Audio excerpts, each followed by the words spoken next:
하나님 말씀 고린도전서 9장입니다.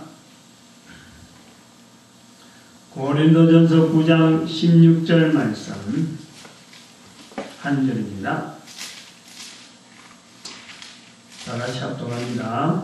고린도전서 9장 16절 시작. 내가 복음을 전할지라도 자랑할 것이 없으면 내가 부득불 할 일임이라. 만일 복음을 전하지 않으면 내가 화가 있을 것이미로다. 아멘. 기도합니다. 할렐루야. 하나님께서 인도하시는 복된 날, 저희들에게 허락해 주신 거룩한 말씀 선포하는 자나 듣는 자나 한결같이 성령님의 깨달아 주심으로 인해서 이 말씀이 땅에 떨어지지 아니하는 순종으로 말미암아 이 말씀이 역사가 온 세계에 퍼져갈 수 있도록 주여 복 내려 주시옵시고, 모든 자들이 복음으로 인해서 살아나는 일에 우리의 걸음들이 하나님 앞에 기억되어질 수 있도록 은총 내려 주시옵소서. 감사드리옵고 예수님의 이름으로 기도드립니다. 아멘. 한 번 더 읽을까요? 우리 본문. 내가 복음을 전할지라도 자랑할 것이 없으면 내가 부득불 할 일임이라. 만일 복음을 전하지 않으면 내게 화가 있을 것이미로라. 아멘. 이 팜플렛 하나를 소개하려고 합니다. 지난주 수요일 5시에 메모가 되어 있어요. 언론 없이 메모를 갖다 놓고 또 메모를 갖다 놓은 게 아니라 이거 팜플렛을 갖다 놨고, 팜플렛보다 크게 해가지고 지금 벽에다 붙여놨어요. 앞뒤에 된 내용을 아주 크게 또 광고지를 만들어서 내용 똑같이 크게 하고 붙여놨어요. 그 내용이 뭐냐면, 전단지 제목이 신천지 예수교 미혹에 대한 가장 효과적인 대처 방안이라고, 그 신천지 예수교 피해 대책본부라 하는 이름으로 지금 이래 나와 있어요. 내용인적 이 흐름이 보니까 추정을 합니다. 2006년경부터 우리 교회가, 기존의 교회가 경계해오던 이단 집단으로 지목되는 이 신천지 예수교, 그것이 2009년도 되면서 아주 노골적인 포교 활동이 드러난 거예요. 즉, 그 기존의 교회에 침투를 하는 거예요. 보통 이단은 그냥 밖에서 자기 활동을 하면서 그냥 교회하고 어떤 경쟁 되어지는 걸 나타내는데, 이거는 노골적으로 기존 교회에 들어가가지고 기존 교회 내부에 성도인체 들어가가지고는 그 성도하고 친해지면은 성도의 안에 있는 사람을 한 사람 한 사람 자기 편으로 끌어당겨갖고, 그래서 교회 이적이, 신천지 교회 이적이 2009년부터 너무 두드러지게 드러났다. 그래서 2010년부터는 제1교회가 경계의 이단 집단, 이것이 신천지 예수교로 지목이 되어집니다. 저희 교회에서도 사실은 그동안에 신천지 세력으로 보이는 사람들이, 그런 인사들이 몇 번 출입을 했어요. 출입을 했는데, 워낙에 우리 교회가 사람들이 적잖아요. 지금도 적지만 그때도 적었는데, 그래서 또 목회자가, 제가 또 항상 이거 하는 것이 성도들한테 전도 현장으로 막 보내니까, 아마 일반 교회하고 조금 그게 좀 틀렸는지, 일반적인 교회 접근으로는 표가 날 것 같으니까 아마 정착을 못하고 떠난 거로 느껴지는 몇몇 사람들이 있어요. 저 사람은 좀 특이한 내용을 가지고 접근한 사람이다 하는 그런 게 왔는데, 이웃교회 다니는, 제가 잘 아는 어떤 성도죠. 친분 있는 장립이사 부부도 신천지 교회하고, 내하고는 친분이 있어 만나지만은 내 앞에 오면 만날, 나는 전도 현장 지켜라, 그 말밖에 안 하는 거죠. 그래서 신천지 가기 좋다 나쁘다 이런 말도 안 하고, 그냥 전도 현장을 지켜라, 그런 이야기를 합니다.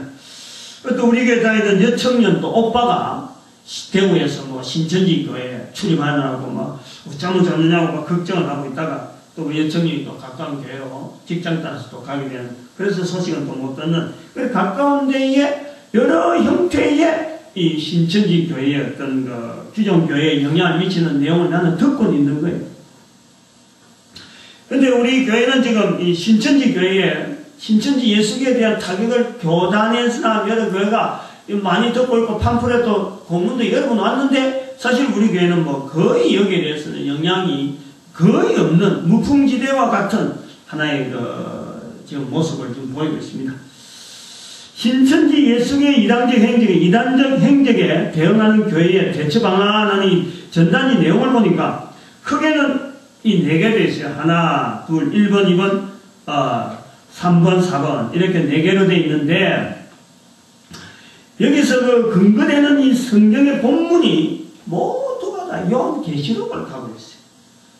첫 번째 문제에 대해 1번 교훈은 요한계시록 12장에 대해서, 2번은 요한계시록 16장, 3번은 요한계시록 2장 3장, 4번은 요한계시록 6장의 밀보에 관한 부분.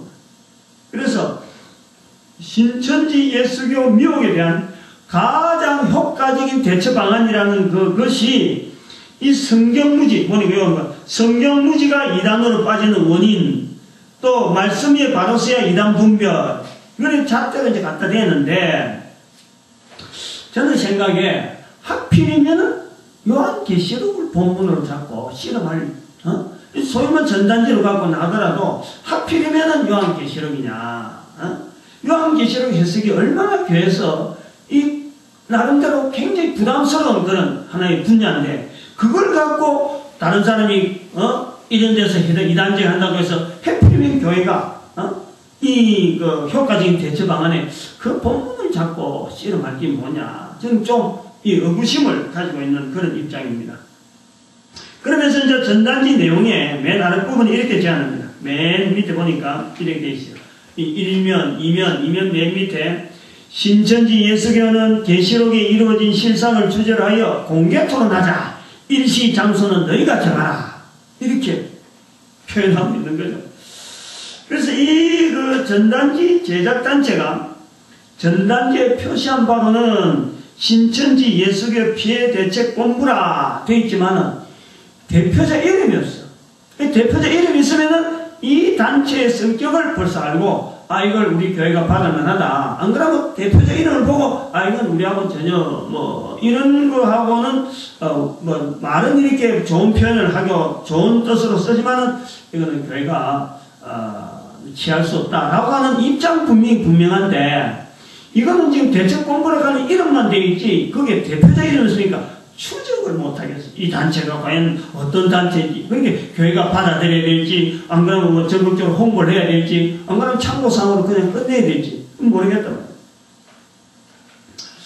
그래서 계시록을 또 하고 있기 때문에 이게 너무 좀 근거가, 좀 접근하는 근거가 좀 희박하다. 이 교단이라고 어떤 교단적인 이런 입장에서 나온다기보다는 조금 좀 개인적인 발상일 수가 있다 하는 것을 볼 수가 있고, 그 이름만 대책본부하고 얼마나 쓸 수 있기 때문에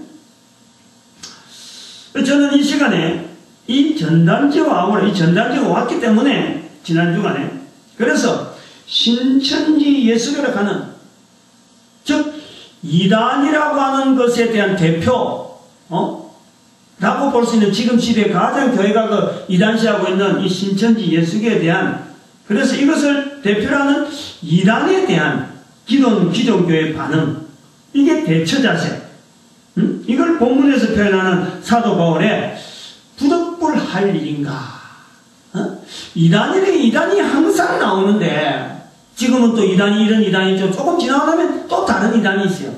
늘 이단이 있는데, 이런 이단에 대한 자세가 지금 보여주듯이 신천지 예수교에 대한 대응하는 이런 마치 이걸 꺼야, 이걸 마치 이 이단에 대한 정체를 사그러뜨려야 교회가 부흥하고, 교회가 뭔가 안정하고, 교회가 참 나아갈 방향이 옳다라고 하는 그런 느낌이 주는, 그래서 부득불할 일인가, 또 한 표현에서 하지 않으면 화가 있는 일인가. 이단에 대한 대처 자체가 신천지 예수교라는 이 대표라는 이 교회 자세로서 이단이라고 하는 것이 있는데, 이단에 대한 대처에 우리 기존 교회가 반응이 이런 이단에 대한 대처를 해야만이 이것이 부득불할 일인가, 아니면 하지 않으면 화가 되는 일인가 하는 요 비교되어지는 하나의 현상으로 말씀을 전하려고 합니다. 뜨거운 감자라는 표현이 있어요. 뜨거운 감자. 손 안에 있는 감자가 뜨겁습니다. 자기 목으로 주어진 것은 분명한데 이 감자를 해서 흙이는 채워집니다. 그런데 손 안에서도 뜨겁기 때문에 입에는 더더욱 열 수가 없는, 그러므로 먹고는 싶지만 뜨거워서 먹지 못하고, 그렇다고 해서 다른 사람한테 줄 수도 없는, 지고는 있지만은 지고도 뜨거운데 입이 열 수 없고, 그리고 먹지도 못하는, 이러지도 저러지도 못하는 경우를 뜨거운 감자 이렇게 이야기하고 합니다. 지금 한국 정부하고 일본 정부 간에 있었던 이 내용을 우리가 비교해봐도 지금 이 상황을 어떤 이 뜨거운 감자다 하는 이 표현이 적절할 그런 내용이 되어집니다. 지금 일본 간의 영토 분쟁이 되는 독도의 경우가 그런 거예요.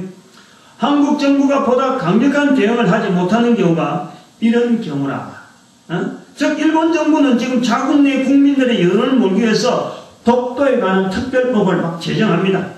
그리고 독도가 자기 땅이라는 내용을 초등학교 교과서에도 싣고, 그리고 강력한 수단들을 강구하는데, 이게 반해서 한국에서는 독도에 관한 특별법을 제정하자 하는 그런 사람도 있고, 또 한편은 국회 계류 중인 각종 법안들이, 독도에 대한 법안들이 잠자고 있다고 지금 한쪽에서는 좀 왜 그러냐 하고 이렇게 지적을 합니다만, 이제 여기에 대해서 이 내용을 조금 더 보면은 독도가 한국 땅인 것이 분명한데, 한국에서조차 독도에 관한 특별법을 제정하면은 이거는 결국 국제사회에 내놓기를, 국제사회가 볼 때는 국제법의 잣대로는 독도는 일본 땅도 아니고 한국 땅도 아니다 라고 하는, 소위 말하면 독도가 한국과 일본의 분쟁 지역으로 이렇게 드러나는 거예요. 이거는 일본이 바라는 거지. 독도가 분쟁 지역 되어지기를 바라면서 국제법에다 얹어놓으면은 자기들은 유리하니까 아무래도 자기들은 잃을 게 없는 거예요. 뭘 건지도 건지니까.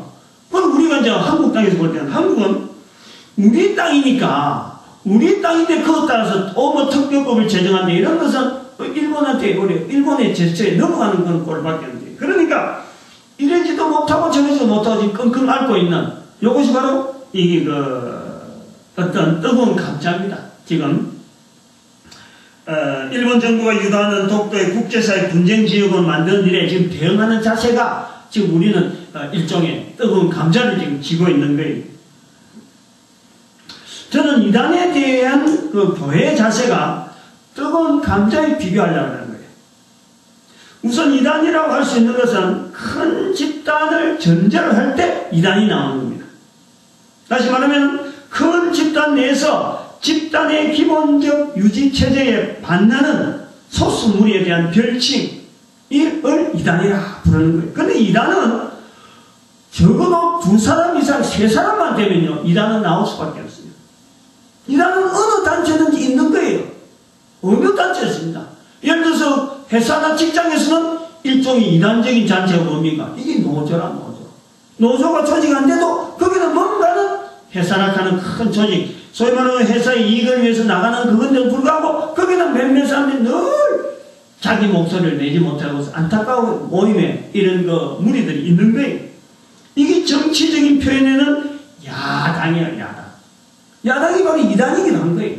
그 야당 중에서 좀 사람이 적고 아무도 자기를 알아주지 않는 그런 어떤 정치적인 소외 단체에 있는 이런 사람들이 이단적인 행동을 해서 자기들을 부각시키려고 하는 그런 몸부림이 있는 거예요. 그것은 정치 안에서의 이단의 모습이 되어지죠. 그래서 모든 소위 말하는 민주주의 체제, 안 그러면 우리 사회적인 모든 조직 속에라는 것은 단체 속에는 이단이 반드시 존재합니다. 그런데 교회의 이단은 이게 왜 우리가 어렵게 생각하고 왜 좀 강력하게 이걸 대처하려고 하냐면은 조직 운영자 또는 이단 대처에 대한 입안자, 목자의 입장보다는 이게 좀 끌려오는 양들을 보호해야 된다 하는 측면이기 때문에 교회는 이단에 대해서 좀 더 반응이 민감한 그런 사안이기도 한 거죠.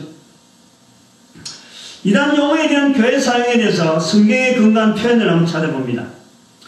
사도행전 24장 5절에 또 사도행전 24장 14절, 갈라디아서 5장 20절, 디도서 3장 10절, 베드로후서 2장 1절, 전체가 5군데에 이단이라는 표현이 있습니다. 신약에만 있는 거예요. 근데 여기 보면은 5군데에 있는 이단에 대한 표현의 성경 내용을 보면은 이 이단이라는 사용의 표현이 매우 상대적인 표현이다 하는 것을 알 수 있어요. 지금 우리가 쓰고 있는 이단이라 하는 개념하고 성경이 쓰고 있는 이단은요, 전혀 다른 거예요. 예를 들어서 갈라디아서 5장 20절이라든지 디도서 3장 10절, 그리고 베드로서 2장 1절, 이건 전부 다 사도 베드로, 사도의 시대가 좀 상당히 지나고 난 뒤에 복음이 많이 전파되어진 때에 기록되어진 이런 표현에서 이단이 나오는 이 내용은 지금 우리 쓰고 있는 내용하고 거의 비슷해요. 근데 사도행전 24장 5절이라든지 14절 같은 경우는 이게 지금 사도 바울이 재판할 때 쓰는 내용인데, 사도행전 24절이니까 재판받을 때란 말이에요. 이 내용은 대제사장 아나니아와 변사 드둘루가 벨릭스 총독 앞에서 지금 가이사랴에서 재판받는 거예요. 그럴 때 쓰는 24장 하나는 5절은 상대방 드둘루가, 변사 드둘루가 이야기하는 거고, 또 14절은 바로 사도 바울이 이야기하는 거예요. 그 표현을 보면은 24장 5절과 14절 표현은 24장 5절에서는 우리가 본 이 사람은 연병이라 천하에 퍼진 유대인들을 다 소욕케 하는 자요 나사렛 이단의 개수라. 나사렛 이단의 개수. 여기서 이단이 나오는데 나사렛 이단, 즉 예수 그리스도 이단이라고 하는 거예요. 그러면은 또 이게 받아 사는 사도 바울은 14절에 그러나 이것을 당신에게 고백하리이다. 저는 이단이라 하는 도를 쫓아. 사도 바울 자체가 내가 지금 이단이라는 소리 듣는 도다. 그러니까 이게 지금 우리가 교회에서 볼 때는요, 이거는 참 엄청난 내용이에요. 그 뒤에 이제 갈라디아서 5장 1절을 보니까 우상숭배 갈라디아서는 2장까지는 지금 17절이나부터 시작해서 계속 사람들이 있는 죄 16가지 이상 나옵니다. 그런 내용 중에서 5장 2절의 일부인데 우상숭배, 술수, 원수 맺는 것, 분쟁, 시기, 분냄, 당짓는 것, 불리함, 그리고 이단. 이단은 저 꼬댕이에 나오는 사람들이 죄짓는 것 중에서 저 뒤에 일부가 나오는 말 단어가 이단이랍니다. 그리고 디도서 3장 10절에는 이단에 속한 사람을 한두 번 흉계한 게 멀리하라. 간단히 끝나는. 베드로후서 2장 1절에는 그러나 민간에 또한 거짓 선자들이 일어났으니 이와 같이 너희 중에도 거짓 선생들이 있으리라. 저희는 멸망케 할 이단을 가만히 끌어들여. 이단을 끌어들인다. 교회 안에 그런 세력이 있다니. 이단을 끌어들이는 세력이 있다니. 그래서 이 내용을 보면은 이단에 대해서 교회 자체에서 뜨거운 감자락하는 표현이 바로 이것 때문에. 이 교회가, 기존 교회가 이걸 말이죠. 쓰기가 굉장히 어려운 단어가 바로 이단이라는 거예요. 지금 교회가 말이죠. 우리가 지금 기독교하고 뭐 참, 기독교는 뭐 참 어떤 종교적인 집단으로서 아주 대단한 것이 보이지만은 어쨌든 다른 편으로 보면요. 우리가 1960년 전조 1965년 정도인지 내가 기억이 좀 분명하지. 저부터 1960년대가 들어간 건 사실이. 그때까지만 해도요, 캐톨릭, 지금의 천주교, 교황으로부터 이단이라 불리는 단체가 바로 교회입니다, 교회. 지금 우리 기독교가 천주교에게 이단이라 불린 거예요. 근데 1965년인가 60년대에 교황, 바티칸 회의에서 우리로 하여금, 교회로 하여금 뭐라, 기독교회를 어떻게 부르냐? 나간 형제라 부르냐, 나간 형제. 그 얼마 안 됩니다. 우리가 이단 불릴 때가 얼마 안 된다. 그러므로 우리가 이게 이단이라고 하는 표현 자체에 대해서 좀 더 그 안목이 좀 넓어야 될 필요가 있어요. 교회에서 이단케 하고 무조건 뭐 이단이라고 부르는 사람은 전부 다 뭐 정죄할 사람이고 전부 다 죽을 사람인 듯이 이단을 사용하는 이런 표현 자체는 지금 우리 안에서 지금 이런 분위기가 만들어졌지, 우리 자체도 그걸 듣고 있었고 성경도 사도 바울도 자기도 이단이라는 소리를 듣는 중에 복음을 전하는 그런 형태로 우리는 보는 거예요. 그런 입장이 있다라는 것을 우리는 객관적인 거는 우리 자신을 알아요. 그 다음에 교회가 이단을 대처하는 방안이 뜨거운 감자라고 할 수 있는 두 번째 차관점이 오늘 본문에서 표현하는 말씀에 비춰서 이 이단에 대처하는 이 일이 과연 부득불할 일인가? 교회가 교회가 하지 않으면 화가 되는 그런 일이 바로 이단에 대처하는 일인가? 그래서 전력 투구, 이단에 대해서 대처하기 위해서 이런 팜플렛을 붙이고 교회마다 마치 뭐 초상을 난듯 초상을 당한다 이런 그 벌집수선한 일을 대응하는 이것이 바로 이단에 대해서 하는 것이 교회가 부득불 할 일인가 하는 것이 바로 두 번째 뜨거운 감자에 표현하는 내용을 봅니다. 이단의 성경적 표현은 유일하게도 이 베드로후서 2장 1절입니다. 이단의 교회의 이단 규정이죠. 다른 데는 이단에 대한 표현 이런 말 했습니다. 이단에 대해서 나사렛 이단의 개수라 또 이단이라는 돌을 쫓는다. 또 이단에 속한 사람은 어떻게 해라. 또 사도 바울은 뭐 여러 가지 잘못된 이야기를 하면서 이단 이랬는데 베드로서 2장 1절은 이단은 어떤 사람이냐 하는 규정을 하고 있는 그런 걸 본답니다.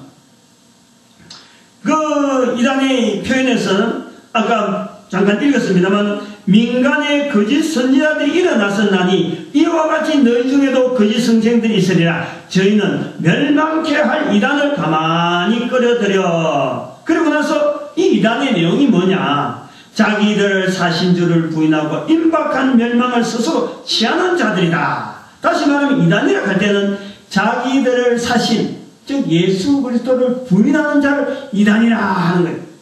그러면서 이 사람들의 그 결국은 뭐냐니까 임박한 멸망을 스스로 취하는 자들 이렇게 표현하고 있습니다. 그래서 디도서 3장 10절에는 대처 방안은 뭐냐니까 이들의 이에 속한 자들 한두 분 훈계해서 멀리하라. 멀리하라는 정도에 이렇게 했지. 뭐 멸망할 사람들 스스로 취한 자들 만나서 정면 대결해가지고 무너뜨리라. 저들의 저들을 원수 세가지고 아주 진을 파해라. 공개석상에 풀어내가지고 토론해가지고 완전히 묵살을 내라. 이런 내용이 아니에요. 그냥 스스로 멸망할 자들이니까 멀리 하는 거예요. 멀리. 여기서 이제는 그 갈라디아서 5장 1절에 나오는 이단을 표현한 사도 바울도 이 대해서 이단에서 적극적으로 하고 이런 것보다도 이 사도 바울의 표현에서는 5장 21절에 간단하게 하나님의 유업을 받지 못하는 자들이기 때문에 5장 22절에 보면 성령의 열매를 대체합니다. 성령의 열매. 악한 사람들이 가지고 있는 16가지 그 수많은 내용 중에서 하나 나타나는 현상이 이단인데 그걸 일일이 대처하지 아니하고 오히려 성령의 열매를 강조하는 그래서 이걸 넘어가는 거예요. 어쩌면 말이요 이단 대처에 온 힘을 쏟기보다는 제 풀에 꺾이기를 기다리는 그러면서 적극적으로는 성령으로 살면 이 모든 일이 이것 때문에 연연할 필요가 없다 하는 것에서 우리가 그 사도 바울의 표현을 보는 겁니다. 또한 사도 바울이 표현하려는 다른 성경에서 사도 바울이 이단은 어떻게 나타나는가 이단은 어떤 것이 이단이라 할까 사도 바울이 볼 때에 이단은 갈라디아서 5장에서는 이단에 대한 설명은 없었는데 고린도전서에서는 만약에 사도 바울이 이단이라 할 때에 어떤 부분을 이야기할까 아까 베드로서 2장에서는 주를 부인하는 자라 그랬으면 사도 바울이 보는 이단은 베드로서는 베드로가 기록할 때의 이단이라는 표현이고 사도 바울이 보는 이단은 어떤 이단일까 그래서 어떤 이단이길래 갈라디아서에 이단이라 하는 표정을 했을까 할 때에 사도 바울이 보는 이단의 내용은 바로 8장 12절에 있습니다. 옆에 바로 있어요. 8장 12절에 이같이 너희가 형제에게 죄를 지어 그 약한 양심을 상하게 하는 것이 곧 그리스도에게 죄를 짓는 것이라. 이 그리스도에게 죄를 짓는 것, 즉 말하면 약한 양심을 상하게 하는 이것이 바로 이단의 모습을 볼 수가 있는 거예요. 형제에게 죄를 짓고 그 약한 양심을 상하게 하는 것, 곧 그리스도에게 죄를 짓는 것이 즉 이단이라 할 수 있다는 거예요. 예수 그리스도 부인하는 것, 즉 그리스도에게 죄를 짓는 것, 이 두 가지가 성경에 나타나는 이단이라의 내용을 우리가 볼 수 있습니다. 교회는 양들이 보호되어야 하는 곳이므로 교회의 머리 대신 그리스도에게 철저히 순종해야 되는 곳이므로 그리스도에게 죄를 짓는 것이라면 교회의 존재를 걸고서 우리는 분명히 투쟁해야 되고 또 철두철미하게 교회는 교회의 머리신 그리스도에게 죄를 짓지 않아야 하는 것이 그러므로 교회는 부득불 해야 되는 것이라면 상대적인 표현으로서 상대적인 표현에서 이단들에 대한 주장에 끌려들려고 하기보다는 화가 생기는 그리스도에게 죄를 짓지 않는 일을 오히려 우리는 역설적으로 나가야 되는 거죠. 이단이라는 단체에서 우리가 대응하는 보다도 그리스도에게 죄를 짓지 아니하는 것이 뭔가 거기에 찾아나가는 것이 우리의 교회에 부득불해야 될 일이 아닌가 그래 보는 겁니다. 그러므로 교회는 그리스도에게 죄를 짓지 아니하는 일을 주력하는 것이 되어야 할 터인데 그리스도에게 죄를 짓지 아니하는 일이 뭔가 그것이 오늘 본문에 나온 대로 바로 복음을 전하는 일이다. 그렇게 말씀드릴 수가 있습니다. 그리스도에게 죄를 짓지 아니하는 것. 그럼 어떤 분들이 이렇게 말할 거예요. 뭐 첫 번째로 그리스도에게 죄를 짓지 아니하는 것과 복음 전하는 일이 뭐냐 하고 질문할 수 있겠죠. 그리스도에게 죄를 짓지 아니하는 것, 예수 그리스도의 명령 되시는 내 정인되는 일이 바로 복음 전하는 일. 그 그리스도에게 죄를 짓지 않는 건 결국 예수님의 명령을 따르는 거예요. 그럼 그것은 그리스도에게 죄를 짓지 않는 거 연결되어지는 건 분명하고, 그 다음에 또 어떤 분들은 두 번째 이렇게 물어봐요. 목회자가 복음 전하려고 목회자 되었고 목회자가 복음을 전하지 않는 자가 있는가? 그래 이단을 멀리하고 알려줘서 교회를 하여금 진리에 서도록 하는 것이 복음 전하는 일이 아닌가? 즉 이단을 멀리하고 진리에 서도록 교회가 진리에 서도록 하는 것이 복음 전하는 것이 아닌가 하겠지만, 저는요 여기서 교회가 이단을 대하는 자세가 뜨거운 감자임을 전하는 세 번째 차단점을 말씀드리는 거예요. 목회자는 복음 전환자가 되어야되는데 그것이 곧 복음 전환자라는 명실공히 목회자가 불려져야 되는 것이 당연한데, 오늘날 교회에서 목회자가 복음 전환자인가 할 때는 당연히 그렇지 않다라고 말할 수 있다는 거예요. 특히 교회 안에서 목회자가 이단 대책 등에 관여하는 자는 더욱더 복음 전환자가 아닐 수가 있다라는 거예요. 여기서 우리가 세 번째, 왜 교회가 이 이단에 대한 대처라는 것이 이 뜨거운 감자가 될 수밖에 없는가 하는 세 번째 논리를 이제는 나아갑니다. 이단이라고 명칭되는 성경적 표현은 복음 전환자도 이단이라고 불리는 시대에 성경에 기록되어진 교회에서 사용하기 아주 적절치 않은 표현 중에 하나입니다. 이단이. 그런데 이 이단이라는 표현이 교회에서 사용하기에 자리를 굳히는 계기가 있었던 거예요. 이건 깨달아내요. 이거는 바로 교회의 역사하고 관계가 있는 거죠. 로마 사회가 기독교 공인이 되던 313년 이후에 교회는 갖가지 믿음의 고백들이 난무하는 시대를 맞이합니다. 이에 맞춰서 공통된 신앙 고백들, 하나의 신앙 고백을 하기 위해서 교회는 여러 가지의 회의를 가지게 됩니다. 이것이 공의예요. 공의예요. 그 첫 번째 교회 회의가 325년 니케아 회의, 니케아. 지금 터키 지역에 있는 니케아 회의입니다. 이 니케아 공의회가 열리게 된 직접적인 요인, 왜 니케아 이 공의, 니케아 315년 돼서 니케아 공의가 열려야 됐을까 했을 때 그때 나타난 현상이 뭐냐니까 예수님의 신성을 부인하는, 저 아까 베드로서 3장, 베드로서 2장 1절에 말씀한 대로 예수를 부인하는, 이게 그 아리우스파가 나온 거예요. 성경에 직접적인 연결되어진 사건이 바로 이 니케아 공의에 모이는 사건이, 이 아리우스파를 정죄하는 회의를 바로 니케아 공의를 열게 된 하나의 이유죠. 그래서 이왕 여는 김에 부활절은 언제 시작하고 여러 가지 또 교회 절기는 어떻게 정할까 여러 가지 다 정했습니다. 그러나 이 니케아 공의를 열어야 되겠다 하고 모인 어떤 의도는 바로 이 아리우스파의 영향 때문에 모였다. 그래서 여기다 아리우스파를 정결합니다. 이단이라 하고 정결하는, 거기서 이단이라는 것이 이제는 교회 회의에 니케아 공의회가 처음 시작돼서 계속해서 회의를 계속합니다. 또 어떤 때는 또 다른 의제가에서 모이고 의제가 모이는데, 의제가 모일 때마다 주 의논이 뭐냐니까 지금 우리가 모여서 해야 될, 해결해야 될 부분이 바로 이단에 대한 정죄예요. 당시에 그 고백들이, 신앙 고백들이 여러 가지 난무했던 시대니까 한 번 모일 때마다 우리가 지금 고백하는 내용들이 이런 공통점이 필요하다, 이런 공통점이 필요하다. 근데 그걸 다 수용하는가 하면 수용 안 하고 결국 파벌이 생기는 거예요. 회의석상에서. 그래서 공의회에서 이겼다, 공의회에서 졌다라는 것은 나중에는 이것이 거기에서 하나의 정치적인 어떤 의제가 되어서 공의회라고 하는 교회 회의가 정치적인 회의가 되어서 이제는 일종의 바른 것을 결정해야 되는데 바르게 결정 못하는 그런 사건도 비일비재하게 나타나는 거예요. 이게 그 이단의 그 흐름이, 이 흐름이 325년의 니케아 공의회에서 시작된 이 이단에 대한 정죄가 결국에는 공의회가 계속되면서 1517년에 있었던 종교개혁 시대에 교회가 나눠진다는 이게 결정되는. 교단이 막 생기는 거예요. 우리 교단이 옳다는 우리 교단이. 내가 말하는 이 표현이 올바르다는 거예요. 그 계속해서 싸움의 연상입니다. 바로 이단이라는 이 표현은 교회의 역사의 하나의 표현이에요. 우리 교회가 어떻게 지금 수천 년 동안 지나왔느냐? 교회라고 하는 회의를 하면서 어떤 조직에 큰 이 조직에 교회라는 조직이 넘어오면서 결국 뭘 준비하면서 뭘 하고 알맹이를 가지고 왔느냐? 이단에 대한 어떤 교회의 자세, 여기에 대해서 넘어온 거예요. 그러면서 계속해서 한 것이 뭐냐니까 나는 옳고 너는 그러다 하는 것이 교회 안에 아주 팽팽.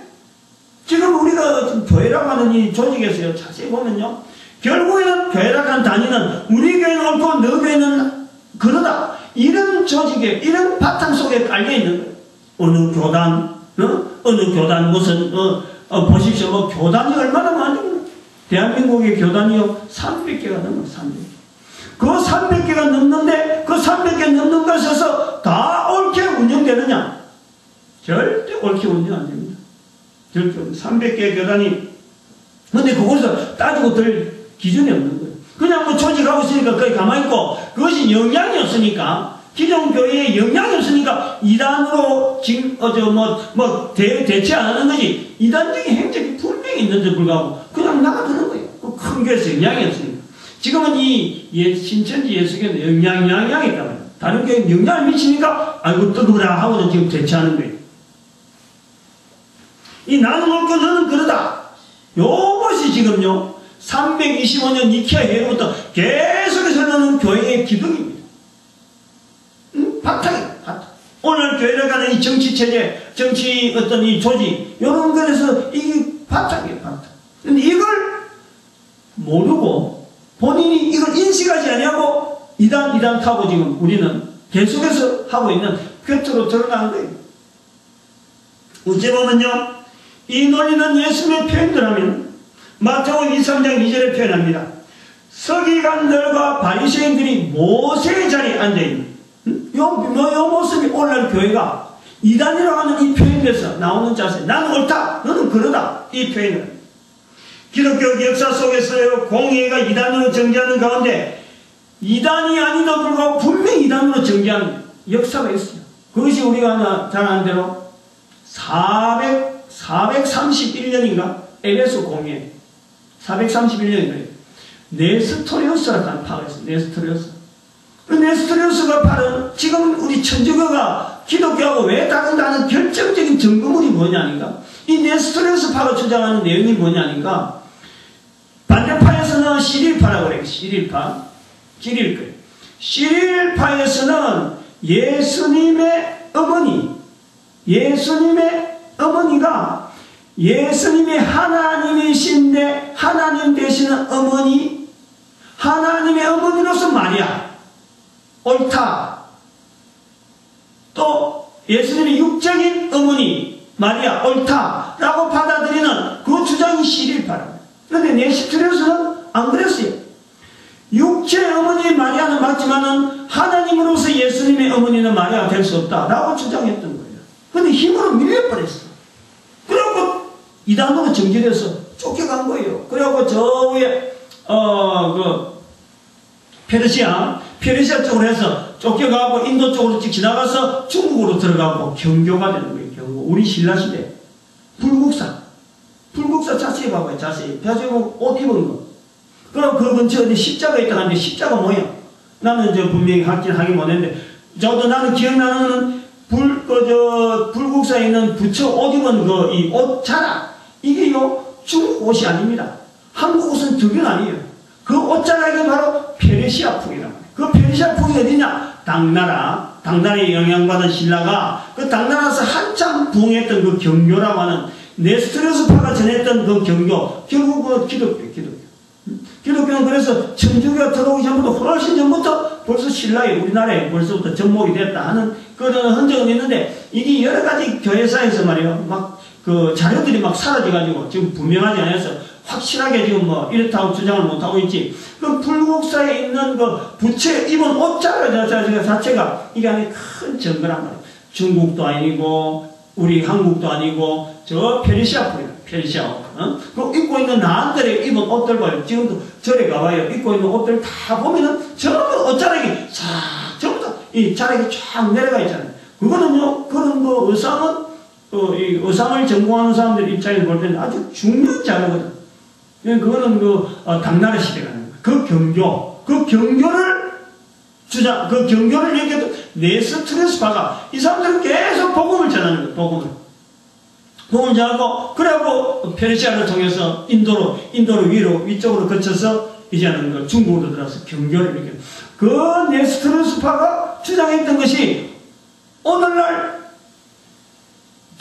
천주교를 아니고 이단으로 하는 거예요, 이단으로. 근데 그 사람들이, 우리가 볼 때는 지금 우리가 받아들이는 거잖아요. 네스트로스가 하는 그 내용을 우리는 받아들인단 말이에요. 근데 그때는 이단으로 돼버리고, 지금 그걸 그 반대로 하던, 그 네스트로스와 반대되던 그 파는 시릴파라 그래갖고, 그거 주장, 하나님의 어머니, 예수의 어머니, 하나님의 어머니, 이리 되어지고, 지금도 천주교에서 마리아를 숭배할 때 바로 예수님의 어머니다. 예수님 이야기하면 모든 게 통한다 하는 것이 자리에 잡아 있다. 그거 이단인데 우리가 볼 때 이단인데 저래 큰 이단은 우리가 이단이라 손을 못하는 거예요. 이 교회가 그런 이 나름대로 이단이라고 하는 이 자체는 큰 집단에서 작은 집단을 갖고 이야기할 때 이단이라는 것이 접목이 되어진다 하는 그 논리 때문에 교회가 천주교에서 이단의 말을 한번 못하는 거예요. 이단적인 요소는 분명히 있는데 불구하고 말을 못하는 것은 이 이단이란 말 자체의 그 자체에 쓰임받는 것이 바로 위에서부터 밑으로 작은 무리를 향해서 이야기하는 것이 이단이라 하는 거랍니다. 그래서 이것은 바리새인들이 예수님을 십자가에 못 박았는데 제일 선대에서는 요거 우리 관계가 되어지는 거예요. 나는 옳다 하는 이런 걸 갈 때 바리새인들이 바로 모세의 자리에 서 있으니까 예수님을 십자가에 못 박고 이단이라 하고는 예수님을 정죄해버린다.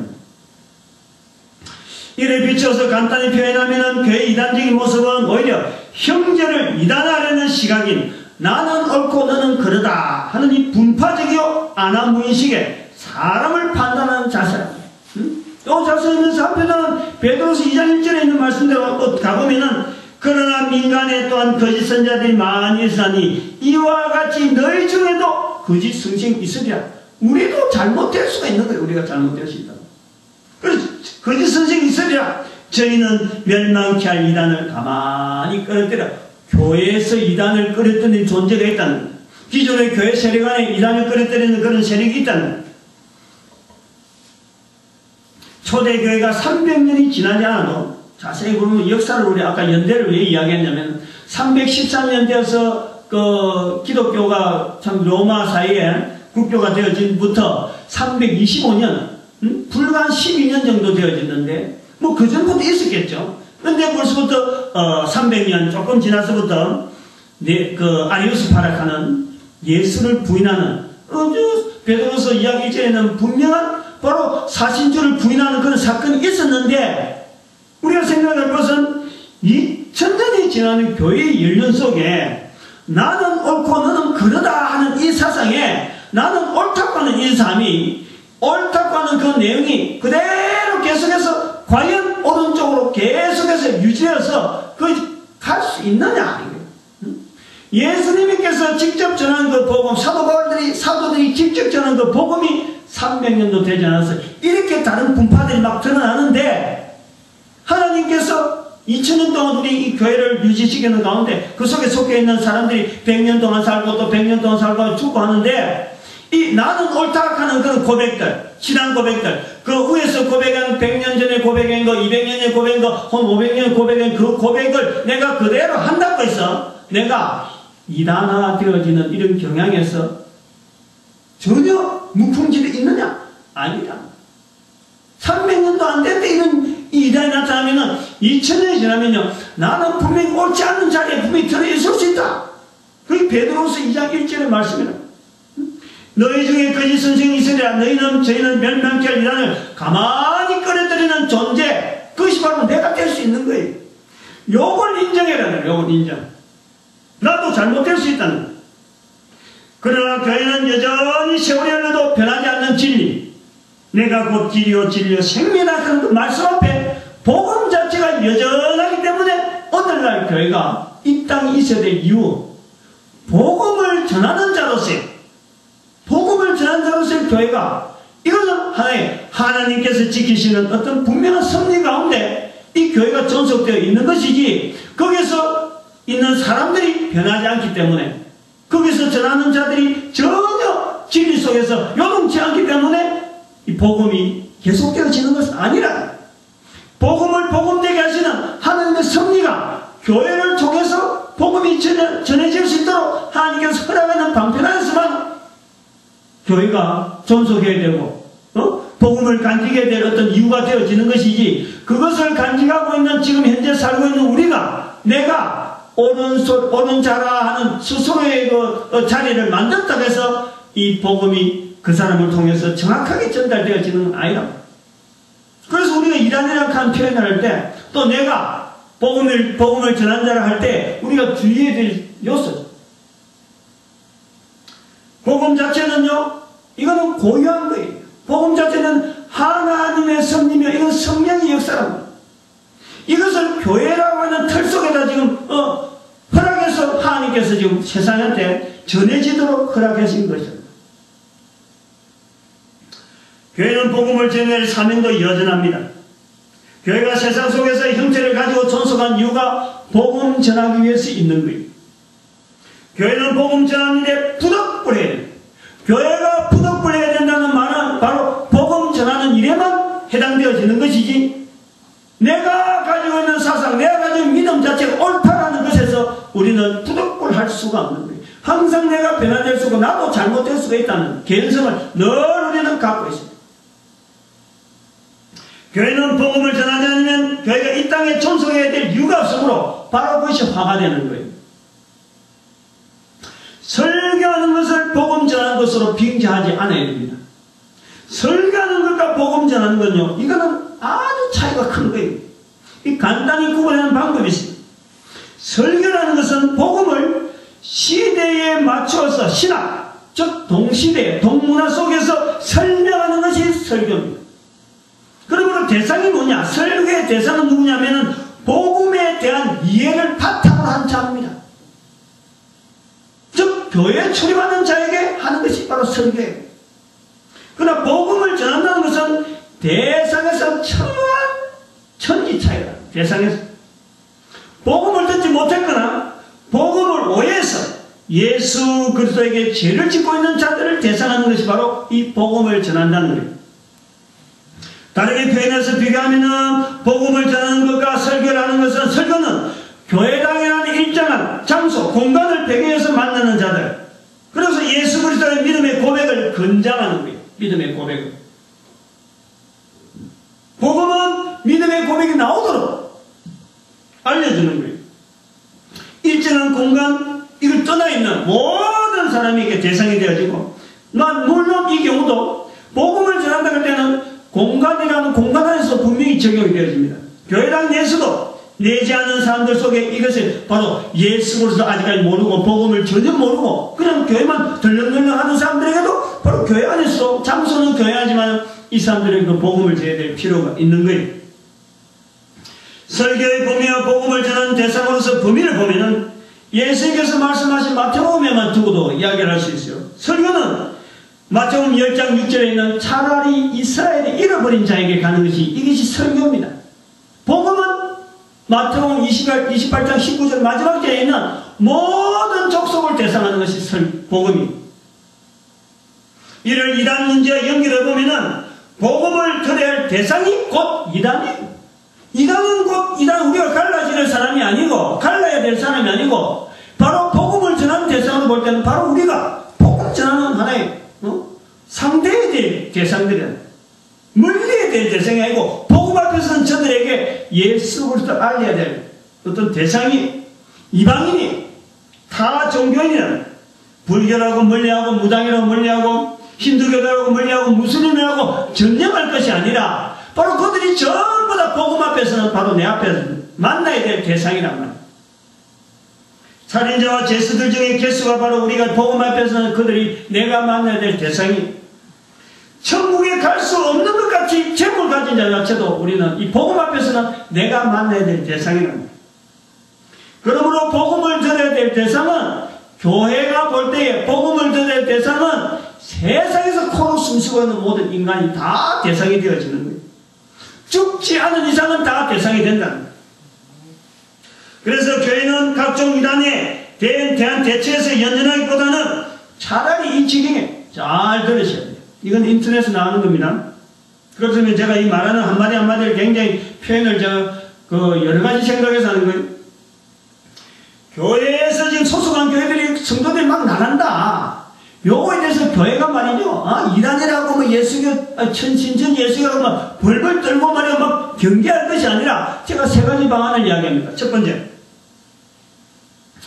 이단으로 만드는 것은요, 기존의 교회가 실족히 한 분명한 모습을 보였기 때문에 이단이 있는 거예요. 이단이 그냥 이단이 나오는 게 아니라니까. 기존의 세력에 뭔가 잘못한 게 있으니까 이단이 나오는 거예요. 그것을 인정해야 되지. 이단이 있다고 해서 이단케 하고 멀리할 게 아니라 내 모습을 비춰봐야 되는 거예요. 어느 조직이나 어느 단체든지 그 비춰보는 거울 자체가 작아서 그렇지, 다 못 봐서 그렇지, 다 있습니다. 약점이 다 있단 말이에요. 그 약점을 인정하자는 거예요. 그래서 통감해야 돼. 책임을 통감해야 돼. 이단을 두게 된 교회의 모습에 대해서 세상 속에 있는 교회이기 때문에 반드시 이단이 있을 수밖에 없고 그 약점이 있을 수밖에 없어요. 그것을 시대마다 이단의 모습을 통해서 기존의 세력들이 통감해야 되죠. 회개해야 될 자리가 있다는 거예요. 두 번째는 이단으로 가는 자들을 축복해야 돼요. 축복해야 돼요. 어떻게 축복해야 되냐면 이단 속에서 복음을 전하는 통로가 바로 그 사람들이 되라고. 그래서 이단 속에 있는 자들을 만나서 이단으로 하여금 올바른 복음을 통해서 바로 설 수 있는 자로 삼아라고. 우리는 그들을 축복해. 오히려 겁을 낼 것이 아니라 이단으로 하는 자를 보고 겁을 낼 것이 아니라 오히려 그들을 축복해서 얼마든지 보내야 돼. 얼마든지. 근데 교회가 배짱이 없으니까, 자신이 없으니까, 평소에 성도들 하여금 복음 전하는 일에 훈련이 안 됐으니까 그런 부분에서 생각을 못하는 거예요. 복음을 듣는 계기, 저들에게 복음을 전해줄 수 있는 계기가 바로 기존의 성도들이 그런 속에 들어가는 거예요. 얼마나 좋아요. 사실 저는 기다렸죠. 여러 사람 오기를 기다렸는데 우리에게 정착하지 여러 가지 그 상황 속에서 이단으로서 접목해보려고 어떤 사람들이 우리 교회에서는 도무지 발붙일 곳이 안 되니까 그냥 포기하고 가는 그런 걸 좀 느꼈어요. 세 번째는 스스로 멸망할 이단. 스스로 멸망을 잘하면은 우리가 그것을 만약 그런 식으로 방안이 딱 들었었다면 성경 표현대로 이단에 대해서는 스스로 멸망할 자라고 하는 표현이 있으니까 스스로 멸망할 자라고 우리가 단정해서 이단이라고 규정한다면은 그 외에 복음을 전해야 될 대상은요, 그보다 훨씬 더 넓어요. 그러므로 더욱 일할 것이 많은 시장을 바라봐야지. 그 조그마한 그 이단 단체들 향해서 말이죠. 이런 끼라시 만드는데 얼마나 돈이 많이 들고 신경 많이 쓰고 말이야. 괜히 성도들 하여금 신경 쓰게 만들고 경계하게 만들고 성도들 간에 새로운 성도 오마마요. 괜히 또 이 사람 우리 교회 와서 분란 일으킨 사람에게 경계한단 말이야. 이런 풍토를 만들고 있는 교회 모습에서 차라리 그러지 말고 더 넓은 세상에서 더 많은 복음 들어야 될 대상으로서 세상을 바라보자라는 거예요. 이단의 조그마한 이단 단체 갖고 씨름하지 말고 자신이 없으니까 그렇게 못하는 거예요. 교회사 속에서 보이는 이단 정죄의 자리가 분명했습니다. 성경 말씀에서 해석이 어려운 표현이도 분명히 들었습니다. 오늘날 교회 내에서 왕성하게 분명한 힘을 가지고 자리한 것은 이 이단에 대한 것이 표현해 볼 때가 어렵습니다. 이단에 대해서 교회가 이러한 표현 자체가 뭐냐니까 마태복음 15장 3절에 예수님의 말씀이 답합니다. 너희는 어찌하여 너희 유전으로 하나님의 계명을 범하느냐. 이단 때문에 따지다가 교회 역사가 지금 325년 이후로 쭉 교회 역사가 오늘까지 이단 문제 때문에 우리만 옳다하는 이 문제 때문에 바로 그것이 장로의 유전으로 하나님의 계명, 즉 예수님께서 말씀하신 온 땅의 모든 족속으로 제사 삼는 일에 오늘날 교회는 전혀 지금 대책 없는 자세로 세워져 있다. 하나님께서 교회와 성도들에게 요구하시는 것은 세 가지로 봅니다. 첫 번째, 모든 족속으로 제자 삼는 거예요. 요것에서 우리가 하나님께서 요구하시는 이거를 더 덮을 수가 없어. 그럼 두 번째, 모든 사람이 구원을 얻으면 진리를 하는 이르기를 바라는 것이 하나님을 원하시는 거예요. 빌립보서까지 이야기하고 빌립보서 2장에 있는 말씀까지 다 하면 결국 포함된다고. 그 다음 세 번째는 이단을 통해서 우리가 생각이 될 것은요, 사람의 원수는요 이단이 아니에요. 사람의 원수는 사람이 아니라 사람의 원수는 바로 사탄입니다. 사탄. 베드로 전서 5장 8절 말씀. 이걸 절대 사람은요 원수가 될 수가 없어요. 이단이라고 해서 절대 우리가 멀리해야 될 사람이 아니에요. 사람은 잘못된 코로 숨쉬고 있는 사람은 다 우리로서 교회 앞에서는요 다 만나야 돼. 하나님의 사랑하는 하나님의 형상이에요. 하나님의 형상. 오직 사람의 원수는 사탄이에요. 하나님의 형상을 무너뜨리는 사탄이 바로 사람의 형상이에요. 이 사탄의 사람의 원수 자체를 우리가 본 모습을 찾아내어서 그들을 되지게야지 사람을 이단이라 겪고 멀리할 일은 하나도 없어요. 바로 이 일이 오늘날 교회와 성도들이 살아있는 동안 주어지는 바로 자기 십자가입니다. 자기 십자가. 16장 24절. 마태복음 16장 24절. 그러므로 자기를 예수님을 따르려면 누구든지 자기 십자가를 지고 나를 따라. 왜냐하면 세상 사람 속에는요, 우리가 살아있는 동안은 십자가가 늘 있는 거예요. 이단이라는 정체가 늘 따라오는 겁니다. 나를 괴롭히고 나를 넘어뜨리려는 나름대로의 어떤 거울을 갖다 대면서 나를 정죄하는 여러 가지 형상들이 있는 거예요. 그 내 약점을 발견하면서 우리는 더욱더 예수 그리스도께서 갈 수밖에 없는 하나의 형태가 거울로 봐야 돼. 거울로 봐야 돼. 예수님께서 말씀하셨습니다. 가난한 자는 너희와 항상 있을 것이다. 항상 우리를 이렇게 비춰보는 이 잣대는요 늘 있어요. 그러나 그 속에서 사탄이 주는 잣대가 있고 예수님께서 주시는 거울이 있다. 그걸 우리가 비춰봐야 돼. 나라에건 예수 그리스도에 더 가까이 가는 그 방법으로 항상 길을 나가야지. 사탄이 무너뜨리는 거기 막 고개 푹 쓰고 우리가 지옥 가는 길에 사탄 따라갈 필요가 없는 거예요. 우리가 이 땅에 사는 날 동안에 이 십자가의 분명한 정체를 바로 사단이 가지고 있는 노리고 있는 이단을 통해서 사단이 노리고 있는 것이 뭔가 그 속에서 내 십자가를 분명히 깨달아서 이 이단이라고 하는 이 부분에 대해서 이 교회가 너무 나서지 않으면 좋겠어. 안 났으면 좋겠어. 아까도 말씀했지만 이단의 무슨 대책위원 대책위를 나오는 사람들 치고요 결코 그 사람 복음 전하는 사람이 아니다 하는 게 바로 이런 연유 때문에 이 비일한 일을 제가 분명히 사례를 발표할 수 있습니다. 우리 교회가 한참 전도한다고 차에다가 전 예수 전당 불신지옥하고 차가 2대 있는데 전부 다 글씨가 전부 다 그런 글씨 되어 있으니까 구미에 가장 큰 게 목사님을 구미넷에서 불러서 인터뷰를 하는 인터뷰를 한 40분 동안 했는가?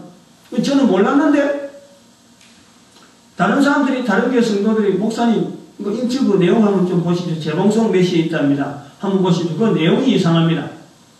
그 내용을 보니까 구미의 예수천당 불신지역이라고 글씨 붙이고 우리밖에 없어요. 우리 교회밖에 없어요.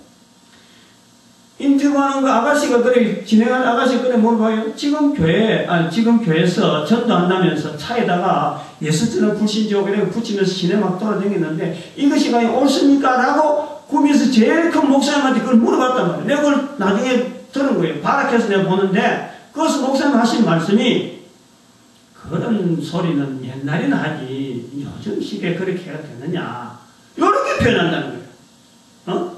내가 그 소리를 듣고요. 그분이 해당되는 교단에 바로 이단 대책 전국의 이단 대책 전 교단적인 그런 일을 하는 분이에요. 그 사례가 있다니까. 분명히 지금 내가 이 내용이 여러 사람 앞에서 이름을 내가 밝히지 않지만요. 내보고 발악한 사람도 있었고, 그 사람들을 다 보고 내보고 발악했으니까, 이런 표현이 있었습니다 하고 해서, 이것을 내가 확인했는데, 절대 복음 전환자라고, 이단에 대해서 너무 연연하고 막 따라들으면 절대 그 사람은 복음 전환자가 아닙니다. 복음은 모든 사람이 대상이에요. 모든 사람이에요.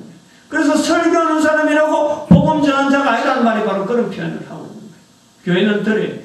귀가 있어서 분명히 깨달아야 되고, 오늘날 교회가 전도하지 못하는 결정적인 요소가 바로 이 교회사 속에서 분명히 있다는 것을, 우리는 교회는 분명히 깨닫고 예수 그리스도께서 복음 전하는 복음 전하는 그리고 부득불 뛰어나가는, 하지 않으면 화가 되는 이 일에 교회가 전심전력에서 나가야 됩니다. 여기 이 말씀을 듣는 우리 성도들에게는 이 복음 전하는 일에 앞장서는 귀한 발걸음 되기를 바랍니다. 기도드립니다.